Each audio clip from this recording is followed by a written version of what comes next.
এমন জিনিস দেব নবী আপনি খুশি।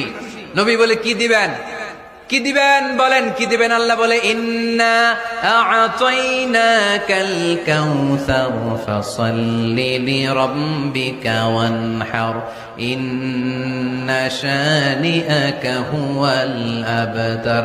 নবী, দুনিয়ার কোন নবীকে আমি এই নিয়ামত দিব না। কিয়ামতের ময়দানে যেদিন সূর্যটা মাথার কাছে চলে আসবে, পানির তৃষ্ণায় জিহ্বাটা বের হয়ে যাবে, সবাই ইয়া নাফসি ইয়া নাফসি বলে কাঁদবে, তখন আপনি হাউজে কাউসারের পানি বিলাতে থাকবে। ইন্না আ'তাইনাকাল কাউসার, নবী আপনার আমি হাউজে কাউসারের পানি দেব, যেটা আহলা মিনাল আসাল, মধুর চাইতে মিষ্টি, আবিয়াদু মিনাল লাবান, দুধের চাইতে সাদা। আহলা মিনাল আসাল, মধুর চাইতে মিষ্টি, আবিয়াদু মিনাল লাবান, দুধের চাইতে সাদা, আবরাদু মিনাস সালজ, বরফের চাইতে ঠান্ডা, মান শারিবা মিনহা লাম ইয়াজমা আবাদা।